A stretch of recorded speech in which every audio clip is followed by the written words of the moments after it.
Echo. Je vois quelque chose. C'est pas grand, c'est peut-être une forme vivante.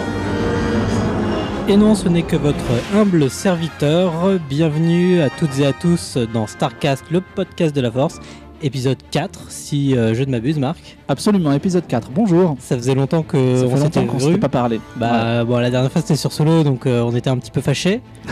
C'est vrai, on était un petit peu fâchés, pas tant que ça. Un tout petit peu, mais pas tant que ça. Mais on revient donc pour un 4e épisode pour la rentrée, avec une actu un peu chargée quand même. Ouais, finalement, il s'est passé pas mal de trucs entre du Comic-Con à maintenant. Il y a eu pas mal de petites actualités, dont la bande-annonce de Star Wars Resistance dont on va parler. Voilà, donc au niveau actu, on va parler donc de la série Mandalore, on va parler de quelques achats qu'on pourra faire à la fois en BD ou en Lego. Et le point sur les projets de Star Wars qui sont un petit peu chamboulés par rapport à la politique de Hollywood. En gros sujet, tu l'as dit, la bande-annonce de Star Wars Resistance et les projets qui sont autour, puisqu'il n'y a pas que Star Wars Resistance, il y a la suite de Clone Wars. Et dans la spoiler zone, on fera un point sur Star Wars 9, dont le tournage a déjà commencé. Allô, base Echo. Ici Rogue 2. Je viens de les trouver, je répète, je viens de les trouver.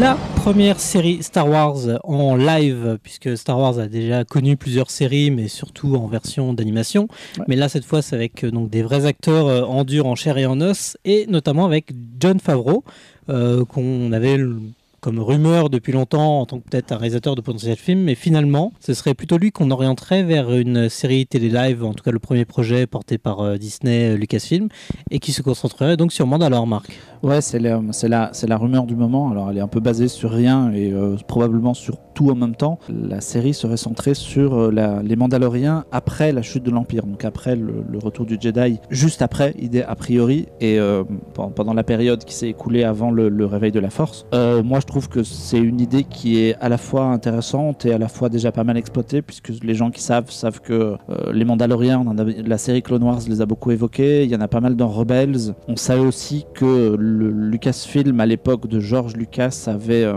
pensé à une série télé qui impliquait Boba Fett, donc on se demandait s'ils n'allaient pas récupérer des idées de ce projet-là pour les intégrer dans cet univers-là. Sachant que Boba Fett justement vient de cet univers des Mandaloriens, Boba Fett puis Jango Fett dans l'épisode 2, toute une culture autour, pas forcément des chasseurs de primes d'ailleurs, c'est plus un côté chevaleresque. Très longtemps justement, au moment de l'annonce que comme quoi eux se ramenaient dans les projets, dans l'escarcelle Star Wars, D.B. Weiss et David Benioff, qui eux sont les patrons de Game of Thrones, on supposait fortement que ce serait eux qui chapeauteraient le projet. La seule info qu'on a vraiment sur cette série, au-delà du fait que Favreau est impliqué, c'est le budget, puisqu'on parle d'un budget de 100 millions pour 10 épisodes, ça fait 10 millions de dollars par épisode. Pour donner un ordre d'idée, un épisode de Star Trek, la dernière série qui est sur Netflix en ce moment, c'est 9 millions. Game of Thrones, c'est à peu près 10 millions. Ouais.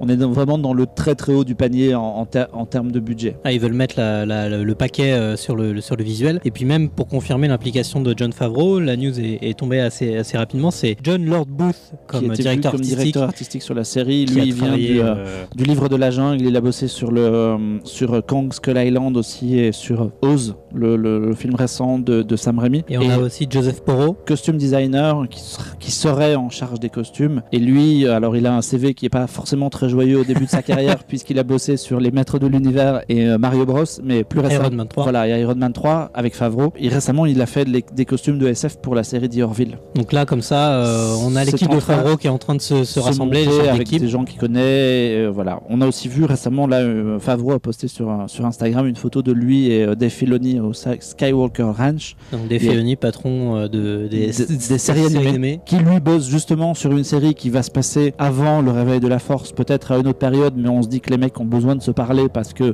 s'ils travaillent tous les deux sur une période de temps qui est la même finalement, puisque calée entre deux films, et même si elle est étendue, ils ont besoin de se parler pour pas se contredire, donc c'était assez cool de les voir ensemble. Louis soit le grand concepteur, ce bain d'huile est une bénédiction.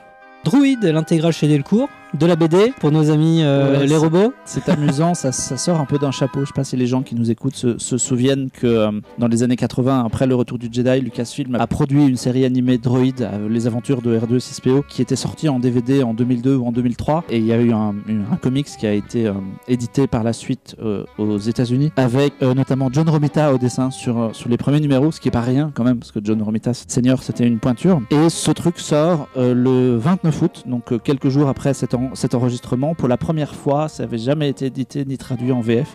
Ça sort en intégrale chez Delcourt. Moi, je trouve que ça sort un petit peu d'un chapeau. Je suis pas certain si c'est dans la veine de la série que ce soit hyper intéressant. Mais pourquoi pas, hein, ça existait, ça a tout à fait le droit d'être édité en français. Côté emplette aussi, on a quelques Lego, puisque toi t'es un grand fan des grands sets énormes. Lego a annoncé un set assez démentiel qui va reprendre Bespin. C'est un très grand set à plat. Alors c'est très bizarre parce que Bespin c'est une espèce de station volante dans les nuages. Là c'est vraiment un truc qui sera complètement plat avec des petites cases, des petites salles en fait. Ils ont des petites scènes. Ils ont reproduit la scène du dîner où Solo tire sur Vador. Il y a un petit corridor qui va vers le Slave One qui sera vendu avec pour l'évasion. Il y a la scène de la carbonite. Il y a un petit endroit où on peut faire un duel entre Luke et Vador. C'est un gros truc, hein, ça vaut 350 et des patates, 350 €.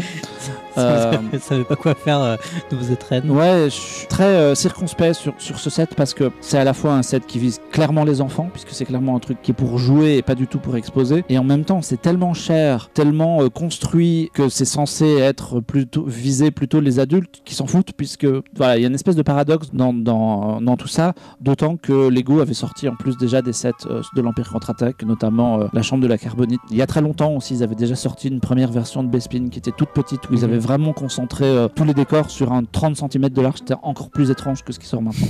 Mais voilà, ça sort début octobre et pour les VIP Lego, ce sera disponible mi-septembre, donc ça va arriver très vite dans les magasins. Il faut croire que ces types sont en plein dans la mélasse. En tout cas, ça tombe à pic. Bon, c'est vrai qu'on l'avait démonté dans notre dernier épisode, mais bon, Solo sort quand même en vidéo, enfin Blu-ray, 4K, ouais, Blu-ray, le troisième achat potentiel qui pourrait vous faire sortir votre portefeuille, c'est la sortie de Solo le 28 septembre en Blu-ray, en DVD, donc Blu-ray, 3D, 4K. Pour les puristes, la version 3D et la version 4K sortiront en Steelbook. S'il y a des amateurs de Steelbook, il faudra acheter la totale. C'est du classique de chez classique, 8 scènes coupées ou rallongées, des tas de bonus, notamment un gros making-of sur la reconstruction du Faucon et la manière dont ça a été pensé, et un truc qui m'intrigue un peu, j'espère que ce sera intéressant et un peu sans langue de bois, c'est une table ronde entre Ron Howard et les acteurs. Ouh. Les mecs se sont assis autour d'une table, ont discuté du film. Est-ce que le film est bien? Je pense que ce sera très intéressant à regarder, j'ai peur que ce soit complètement tout le monde est gentil, tout le monde se aseptisé et tout, mais voilà, c'est typiquement le genre de truc qui m'intrigue. Ça sort le 28 septembre et je voulais préciser un petit truc, c'est que pour les films précédents, il y avait à chaque fois le film était accompagné du vinyle de la bande originale. Le vinyle des Derniers Jedi est sorti en même temps que le Blu-ray, le vinyle de Rogue One est sorti en même temps que le Blu-ray de Rogue One, et là pour Solo il n'y a pas d'annonce. Bah en même temps la BO de John Powell est pas extraordinaire, alors que j'adore John Powell, moi qui suis un collectionneur de l'intégrale des BO de Star Wars en vinyle, je suis hyper frustré de ne pas pouvoir acheter Solo. Donc voilà, si Disney m'écoute, moi je veux un vinyle de Solo, même c'est pas très bien, c'est pas grave, on s'en fout, c'est pour la collection, c'est pas pour l'écouter. De toute façon, ils te le garderont peut-être pour Noël. Troisième news. C'est trop gros, j'y arriverai pas. Plutôt état des lieux sur tous les projets Star Wars en cours, plus ou moins abandonnés, puisque on a l'officialisation de l'arrêt du projet Tatooine, en tout cas Star Wars Story, puisque suite aux notamment problèmes de calendrier de Star Wars 9, des mauvais retours financiers sur Solo, Disney pense changer un petit peu son fusil d'épaule et revoir son calendrier, un petit peu comme Warner actuellement post Justice League. Qu'est-ce qu'on a en droit de s'attendre, puisque déjà ils communiquaient pas trop sur leur projet, finalement on n'en sait pas plus qu'avant. Ouais, c'est en fait pour expliquer aux gens qui écoutent, il y a un article qui est paru sur le site Cinema Blend où un production designer a dit dans une interview qu'il travaillait sur un film autour de Tatooine et que le projet avait été annulé. Donc ça aurait pu être le projet de Stephen Daldry sur Obi-Wan, le projet de James Mangold sur Boba Fett. Moi, ce que j'ai envie de croire, c'est que Lucasfilm est pas satisfait de ces films en solo, que Solo justement pas très bien marché, en tout cas pas eu une bonne presse, que Rogue One a été compliqué à produire et que du coup c'est peut-être intéressant temps d'arrêter de se focaliser sur des histoires uniques et de basculer vers des grandes trilogies, le projet de Rian Johnson, celui des showrunners de Game of Thrones, et que du coup, peut-être que ces projets de Obi-Wan, de Boba Fett et compagnie, ce sont des choses qui n'avaient d'ailleurs jamais été officialisées par Lucasfilm. Ça, c'est clair. C'était seulement dans la presse. Peut-être que ces trucs-là, ils verront tout simplement pas le jour. Après, pour ce pauvre production designer qui a bossé pour rien, lui, je dis pas que ses dessins seront pas jamais réutilisés parce que on a toujours besoin de Tatooine. Mais en tout cas, moi, je pense qu'ils vont vers un abandon de ces histoires solo pour basculer vers de la trilogie. Tout ça en marchant sur des œufs, puisque comme on le disait, Lucasfilm fait très gaffe à sa communication maintenant. Et comme Marvel d'ailleurs, je pense que chez Disney, le mot d'ordre a été on va arrêter de faire des plannings sur 8 ans, revenir en arrière, mécontenter les gens, changer des dates, virer des réalisateurs et tout. Encore Marvel, là, ils sont sur leur bande lancée, même s'ils ont l'épine de Guardian of the Galaxy numéro 3. Contrairement à une époque où on avait vraiment plein de Marvel qu'on attendait avec des titres et des réalisateurs annoncés, etc. Là, après Infinity War, on se doute bien que voilà, on va revoir Doctor Strange, Spider-Man et compagnie. Tout le monde fait un peu gaffe à ne plus annoncer trop en avance en fait, parce que ça a desservi pas mal de productions de tous les côtés finalement. En fait, le gros problème, c'est que autant Star Wars numéro 7 a réussi à rentrer dans les clous au niveau du timing. Par contre, Rogue One, il y a eu tous les reshoots avec Tony Gilroy qui s'est impliqué. Donc le film est sorti in extremis pour la bonne date. Finalement, l'épisode 8 a subi aussi également quelques retards, mais est rentré aussi également dans les clous parce qu'ils avaient décalé le calendrier. Malheureusement, le décès de Carrie Fisher a aussi décalé le Star Wars 9 et on connaît tous les problèmes qu'il y a eu sur Solo avec les premiers réalisateurs qui ne correspondaient pas du tout à ce que voulaient Kathleen Kennedy et Lawrence Kasdan. Ils sont là à se coincer sur un calendrier de production, mais sur lequel ils n'arrivent pas à répondre au timing. Peut-être que ils vont laisser un peu plus de liberté aux réalisateurs. C'est pas sûr. Ouais, c'est pas sûr. Je pense que c'est plus la com en fait qui va être plus maîtrisée. On va éviter le côté, on se souvient de Rogue One où le premier teaser avait plein d'images qui ont jamais été dans le film parce qu'ils ont complètement repensé l'histoire après. Je pense que voilà, il y a beaucoup de choses en termes de com et de manière de faire qui va être, une fois l'épisode 9 sorti, parce que lui il est lancé, une fois l'épisode 9 sorti, je pense qu'ils vont revoir un peu leur stratégie. Donc Damage Control 100%. Grave. Allez, tout de suite on passe au gros sujet.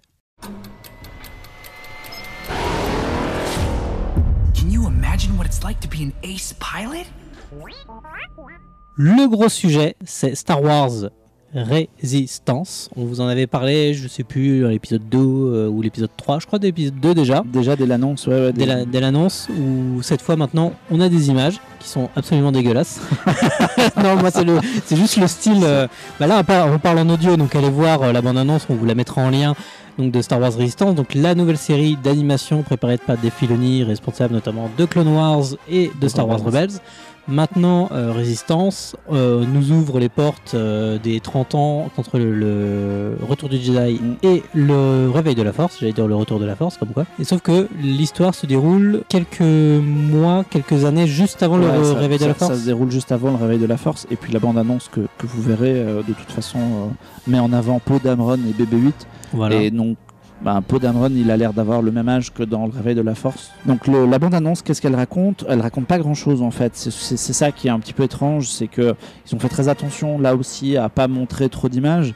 Damage Control. On voit le nouveau héros qui s'appelle Kazuda Xiono, qui est un jeune pilote d'une école où toute la bande-annonce se déroule sur ce qui semble être des courses de véhicules. Une course de véhicules ou un endroit où c'est un truc d'entraînement, peut-être un circuit d'entraînement ou quelque chose comme ça. Et ce jeune garçon pilote, pas très sûr de lui, se fait embaucher par Poe Dameron pour une mission d'espionnage au sein du Premier Ordre. Et c'est très intéressant de voir que toute la bande-annonce est focalisée autour de ce centre. Il y a un ou deux plans très très brefs sur les méchants, mais on voit quasiment rien à part un Stormtrooper doré pour aller dans le sens de Phasma qui était argenté. Moi je trouve pas ça si horrible que ça. C'est très bizarre parce que moi c'est juste le visuel, après en fait, pourquoi pas. Ce que j'aime bien avec Filoni, c'est que chaque fois qu'il relance une série, il cherche à avancer un petit peu visuellement, et donc il y avait un petit écart entre Clone Wars et Rebels.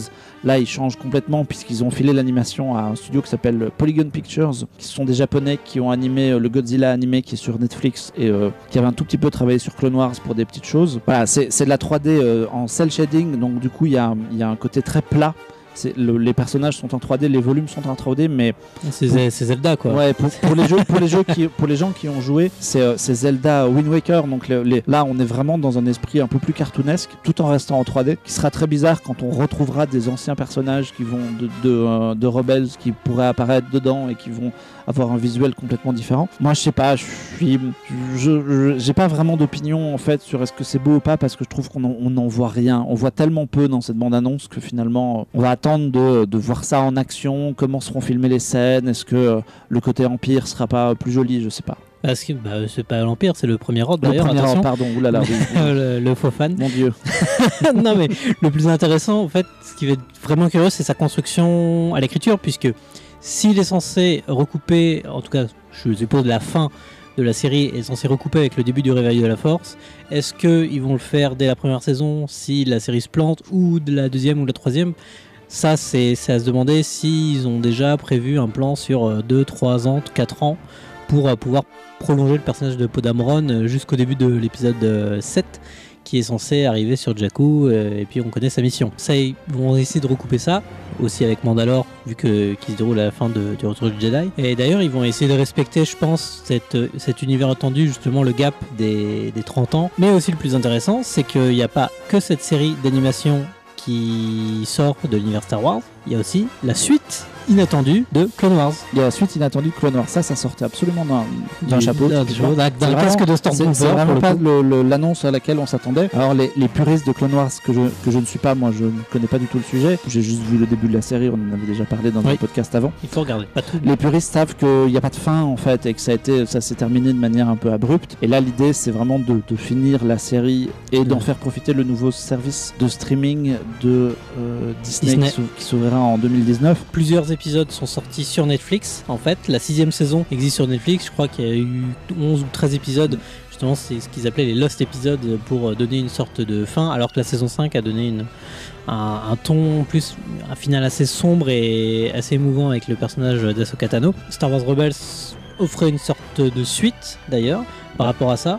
Mais est-ce que tous les épisodes vont être à la hauteur? Ça, je ne sais pas. Est-ce que je crois que c'est qu'une saison en plus? Je crois c'est qu'une saison. Ils ont confirmé qu'une seule saison. Ce sera vraiment pour boucler l'histoire et. Ça sent un peu le post-succès Samurai Jack. On s'est dit tiens, vu le succès d'audience et de critiques, ouais, il y a un peu de ça. Et puis il fallait surtout un produit d'appel pour les fans de Star Wars sur la plateforme de streaming. Et les fans de Clone Wars sont tout à fait les personnes à capter, parce que voilà, au Comic-Con ça a explosé quand l'annonce a été faite, parce qu'il y a vraiment une fanbase forte qui veut la fin. Ça va être cash pour eux. Ils vont sortir le chéquier et s'abonner au truc pour regarder les épisodes. Pour le dire clairement, il y a une volonté marketing derrière de faire venir des gens sur une plateforme et d'y mettre des produits pour venez nous voir quoi. Tu veux dire que Star Wars ça devient maintenant un produit d'appel juste pour répondre à la fanbase?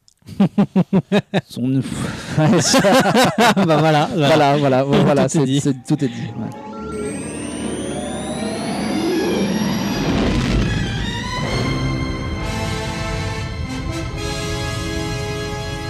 Star Wars épisode 9, bienvenue dans la spoiler zone. On va vous révéler tout ce qu'on sait et ce qu'on ne sait pas et ce qu'on suppose et ce qu'on suppute sur le nouveau film de J.J. Abrams. Ouais, tu peux savoir à quel point je suis enthousiaste sur son retour, puisque là je vois en plus sur tous les sites qui postent sur l'épisode 9, oui, il va réinstaurer le vrai esprit de Star Wars. Il va nettoyer toutes les cochonneries que Rian Johnson a fait, mon Dieu. Bref, donc J.J. Abrams revient sur Star Wars 9 qui a commencé son tournage le 31 juillet dernier, donc ça fait déjà un bon mois que ça tourne maintenant. Avec une petite annonce de casting en même temps. Voilà, quelques noms qu'on révèle, mais qui reviennent aussi. Ouais, alors, voilà. Dans les nouveaux déjà, dans les nouveaux. Nouveaux qu'on ne connaît pas. Il y a eu l'annonce de Kerry Russell qui rejoint le casting, qui est une proche d'Abrams, puisqu'elle était notamment au casting de Mission Impossible 3. Alors moi, je ne vais pas trop me lancer dans des théories fumeuses, mais les gens voient une ressemblance entre elle et Rey et se disent que à chaque fois qu'il y a un personnage féminin, c'est vrai, ce qui est pas faux en fait. Il y a elle est brune comme Daisy Ridley, elles ont des traits fins toutes les deux. Je peux concevoir qu'on y voit quelque chose.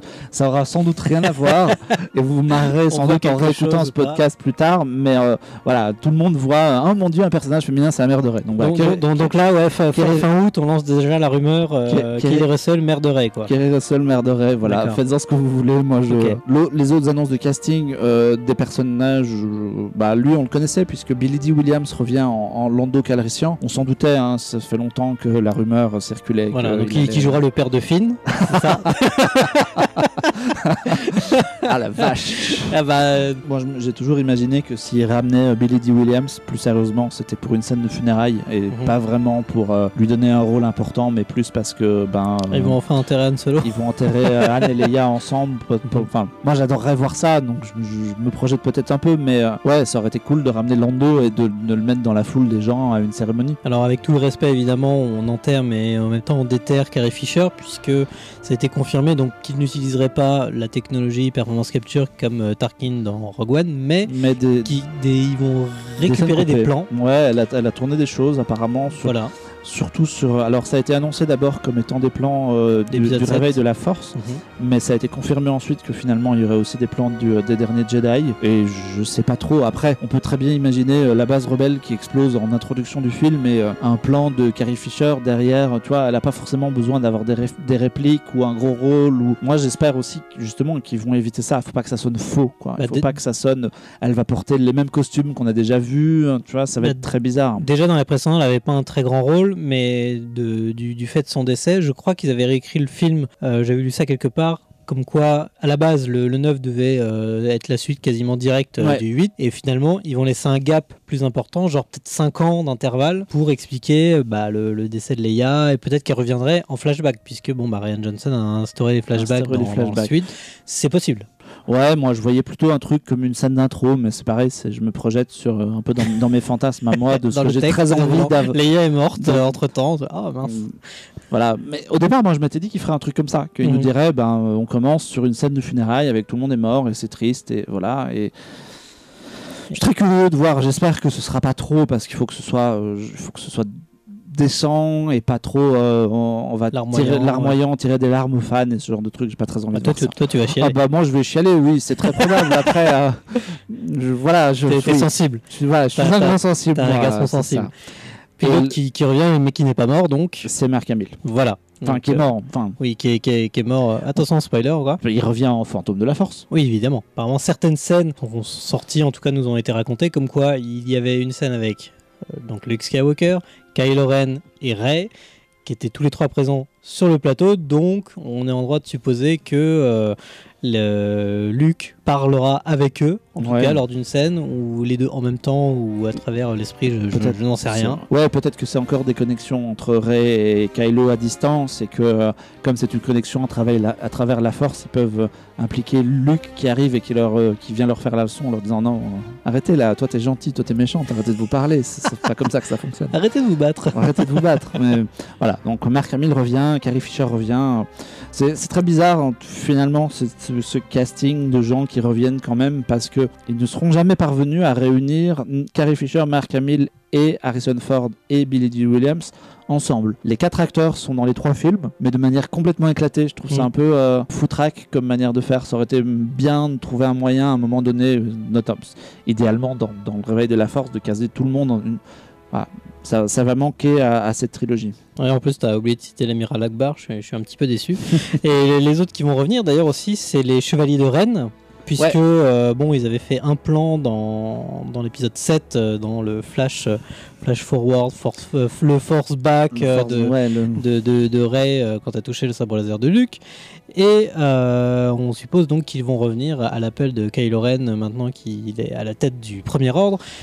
Mais bon, est-ce que c'est nécessaire, obligatoire ou pas ? Parce que longtemps on a supposé dans l'épisode 8 que c'était eux qui étaient déguisés en rouge, finalement pas du tout. Ouais, c'est pas eux qui sont déguisés en rouge. Dans les derniers Jedi, on n'en parle pas du tout. Du tout. On les voit pas du tout dans les flashbacks. Et la rumeur qui circule là, qu'un site qui s'appelle The Express en Angleterre a lancé, c'est qu'en fait le plan qu'on voit avec les Chevaliers de Ren et Kylo sous la pluie dans la vision de Rey, ce serait un flash forward en fait. Parce que nous on a tous fantasmé ça comme un truc du passé, comme un flashback, comme un truc qui serait lié à Luke et compagnie, mais peut-être que ça n'a rien à voir. On n'a rien sur ces personnages, on ne sait pas. Donc si ça tombe, ce seront les nouveaux méchants du 9e film, pourquoi pas. Sachant que Abrams il doit faire un petit peu avec ce que lui a dit Rian Johnson, c'est que Rian Johnson il a pris un malin plaisir à casser tous ses jouets. Ouais. Genre le sabre laser de Luke, on le brise, Luke, on le tue, Snoke, on le tue. Toutes ces choses-là que Abrams avait fait en sorte de placer dès l'épisode 7 en se disant bon, je vais égrener telle chose à tel moment. On voyait d'ailleurs le scénario de l'épisode 8, de l'épisode 9 arriver dès l'épisode 7, on savait déjà comment ça allait être construit. Là au moins je loue le travail de Rian Johnson à ce niveau-là, c'est d'avoir cassé la machine pour mieux la reconstruire derrière. Justement maintenant Abrams il va devoir écrire son propre scénario et trouver quelque chose de plus intéressant que juste recouper les scènes précédentes. C'est ça, il doit composer avec ça, il y a certaines choses qu'il est obligé d'expliquer. Les Chevaliers de Ren, typiquement, il est obligé de les expliquer. Mais comme il a finalement rien sur ces personnages-là, tout est à faire. On a tous fantasmé un truc, et peut-être que dans son scénario d'origine, dans sa tête, c'était un flashback. Mais maintenant que Rian Johnson est venu par-dessus et a mis le bazar, il se rattrape, il réécrit son truc et finalement il en fait un flash forward. Pourquoi pas? Moi j'ai pas vraiment de problème avec ça. Précisons que la rumeur elle vient du fait que des gens auraient vu sur le tournage une scène de combat entre Rey, Kylo et tout un tas de gens qui maîtriseraient les arts martiaux et un peu dans l'esprit du combat contre les gardes rouges, et c'est ça qui a un peu fait fantasmer ce sont les Chevaliers de Ren. Après voilà, c'est de la rumeur de tournage. En tout cas, celui qu'on ne verra pas sur le tournage, c'est Colin Trevorrow. On l'embrasse et il nous écoute. Juste avant de finir, instant promo, puisque on aime, si vous aimez écouter un petit peu le Starcast, le podcast de la Force, on va vous donner une bonne adresse vers qui nous retrouver. Ouais, on a parlé de George Lucas. Je sais pas si vous le connaissez d'ailleurs. Chez notre camarade César du podcast Hommage Collatéral. Donc hommagecollatéral.podcast.fr, mais on mettra les liens partout. C'est très long, hein, donc accrochez-vous puisqu'on a parlé avec 6 heures. Ouais, c'est 2 fois 3 heures. 2 fois 3 heures avec donc César en maître de cérémonie, avec Thibaut du podcast Outrider et Rafik Djoumi sur la première partie. On a refait toute la carrière de George Lucas dans le détail. Donc si vous aimez sa jeunesse, THX-168, voilà, les Ewoks et les aventures du jeune Indiana Jones, il y a tout ça. Moi j'ai beaucoup appris des choses sur la première partie, sur la jeunesse de Lucas, parce que je connaissais pas trop. Et ça a été un très bon moment à l'enregistrement, donc je pense qu'aller écouter, ça doit être tout aussi cool. Et profitez-en pour écouter aussi les autres épisodes. Il y a Alan Moore, Neil Gaiman, enfin, il y a tout le monde, et il y a Alexandre Dumas aussi. Ouais, c'est très bien. Hommage Collatéral, on mettra les liens dans les descriptions de là où vous êtes pour récupérer le fichier audio. J'espère que vous vous êtes bien amusés à nous réécouter depuis un petit moment grâce à la rentrée sur Starcast, le podcast de la Force, donc 4e épisode. Vous pouvez évidemment nous retrouver sur iTunes, YouTube et SoundCloud.